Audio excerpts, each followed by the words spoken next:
السلام علیکم ورحمۃ اللہ وبرکاتہ۔ دوستو میں ہوں آپ کا بھائی حافظ غلام مصطفیٰ سعودی عرب سے۔ اللہ تعالیٰ آپ لوگوں کو خوش و خرم رکھے، بار بار آپ لوگوں کو اپنے گھر کی زیارت نصیب فرمائے۔ دوستو اذان اور اقامت کے درمیان تلبیہ کی کثرت کریں، اللہ آپ کو اپنے گھر میں بار بار بلائے گا۔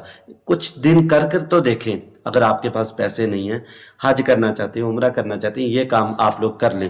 اب شروع کرتے ہیں۔ رجسٹریشن کب شروع ہوگی؟ آن لائن کو ترجیح دیں، کیا کام کریں؟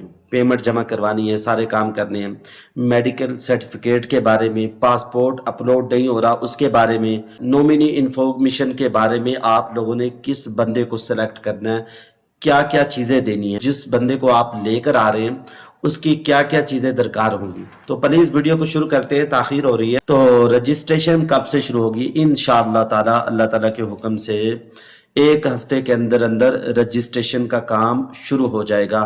تیاری آپ لوگ فل رکھیں۔ ہم آپ لوگوں کو کہہ رہے ہیں کہ آپ تقریباً دوستو آدھا کام تو کر چکے ہیں، باقی تھوڑا سا کام ہے۔ میڈیکل سرٹیفکیٹ جمع کروانا ہے، پاسپورٹ جمع کروانا ہے۔ تیسرے نمبر پہ نامزد وارث، اس کی تفصیل آپ لوگوں کو تھوڑا سا بتا دیتا ہوں۔ تو دوستو پریشان ہونے کی بات نہیں ہے۔ اس کے علاوہ دوستو بہت سارے لوگ یہ سوال کرتے ہیں آن لائن ہمیں کرنا نہیں آتا، ہم کیا کریں؟ آن لائن کو ترجیح دی جا رہی ہے، جیسے کہ وزیر مذہبی امور سردار محمد یوسف نے کچھ دن پہلے فرمایا بھی تھا۔ ہمارے پرائم منسٹر اس بات پر ترجیح دے رہے ہیں کہ اب جو بھی حج کا کام ہو وہ صاف شفاف ہو، آن لائن ہو، یعنی اس میں کوئی دھوکہ دہی نہ ہو، ہر چیز حاجیوں کے سامنے ہو، کیا خریدا کیا بیچا، یہاں بلڈنگ، رہائش، ٹرانسپورٹ، اس طریقے سے یعنی ساری چیزیں حجاج کے سامنے ہوں۔ ہمارا پیسہ کہاں پہ خرچ ہو رہا ہے، کیا ہو رہا ہے، حجاج کے سامنے ساری چیزیں ہوں۔ تو یہ تو دوستو بڑی اچھی خبر ہے۔ آن لائن طریقہ سمجھ لیں، آن لائن کو ترجیح دی جائے گی، اور آپ کو بھی کہوں گا آن لائن ہی سارے کام کریں۔ درخواست کن کن بینکوں کے ذریعے سے دی جائے گی؟ زیادہ چاند دوستو ایک ہی بینک ہے، وہ حبیب کے ہیں، اس کے ذریعے سے درخواست لی جائے گی۔ آپ حبیب بینک میں جائیں گے، اپنی درخواست جمع کروا سکتے ہیں، آن لائن کو ترجیح دیں گے، سب سے بہتر ہے۔ آج رقم کس طرح جمع کروانی ہے؟ منسٹری کی طرف سے آپ کو اکاؤنٹ دیا جائے گا، اس پر آپ لوگوں نے جمع کروانی ہے۔ اس کے علاوہ دوستو بہت سارے لوگ یہ کہتے ہیں کہ ہمارا اکاؤنٹ نہیں بنا ہوا۔ اگر آپ کا اکاؤنٹ بنا نہیں ہوا، پریشان ہونے کی کوئی بات نہیں ہے، آپ بینک جائیں گے تو آپ کا اکاؤنٹ فوری طور پر وہ بنا دیں گے۔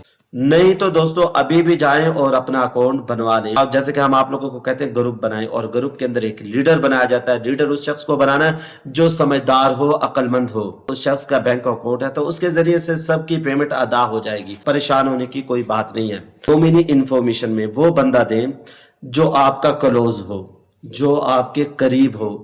آپ جا رہے ہیں، اپنے بھائی کا، اپنی بیوی کا جو پیچھے ہو، اس کا آئی ڈی کارڈ، اس کا موبائل نمبر، وہ موبائل نمبر جو چلتا ہو۔ میں عرض کرتا رہتا ہوں، ایسے موبائل نمبر اٹھا کے دیتے جو بند پڑے، ایسی سموں کے نمبر پرانے بعض لوگوں کے پاس پڑے ہوتے ہیں، یاد کر بٹوے کے اندر رکھی ہوتی ہے۔ یار یہ میری کئی زمانے میں ایک بندہ ہمیں دوستو بھاون نگر میں ایسے ملا، پورے محلے کے نمبر اس کو یاد تھے۔ دوستو پورے محلے میں کتنے بندے، سب کے نمبر اس کے دماغ میں تھے۔ اللہ تعالیٰ نے ایسے صلاحیت والے لوگ بھی پیدا کیے ہیں۔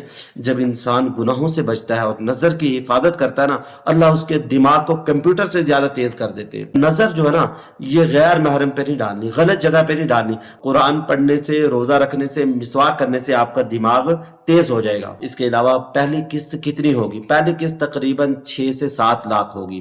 دوسری قسط جو ہے دوستو 1.5 سے 2 مہینے کے اندر لے لی جائے گی۔ پہلی اور دوسری قسط آپ لوگ جمع کر کے رکھیں۔ اس کے علاوہ دوستو اب قرآن اندازی والا کوئی کام نہیں ہے۔ بہت سارے لوگ کمنٹس باکس میں پوچھ رہے ہوتے ہیں ہمارا نام کب آئے گا، کیسے آئے گا؟ قرآن اندازی والا نام نہیں ہے۔ 1,07,000 کوٹا ہے، اس میں جو جتنا جلدی پیمنٹ جمع کروائے گا، یعنی پہلی قسط جمع کروائے گا، وہ سلیکٹ ہو جائے گا۔ اس کے علاوہ دوستو یہ پیسوں والی جو رجسٹریشن ہے، یہ تقریباً چلے گی 2-3 ہفتے۔ اب اس میں دوستو جتنی جلدی یہ 1,07,000 کوٹا مکمل ہو جائے گا، چاہے یہ ہفتے میں ہو جائے، چاہے 4 دن میں ہو جائے، جب یہ مکمل ہو جائے گا 1,07,000 کوٹا، دوستو یہ رجسٹریشن بند ہو جائے گی۔ منسٹری نے 1,07,000 کوٹا مکمل کرنا ہے۔ جب بھی 1,07,000 کوٹا مکمل ہوگا، رجسٹریشن بند ہو جائے گی۔ آپ نے پیسے دیے واپسی بھی لے سکتے ہیں، یا آگے حج 2027-28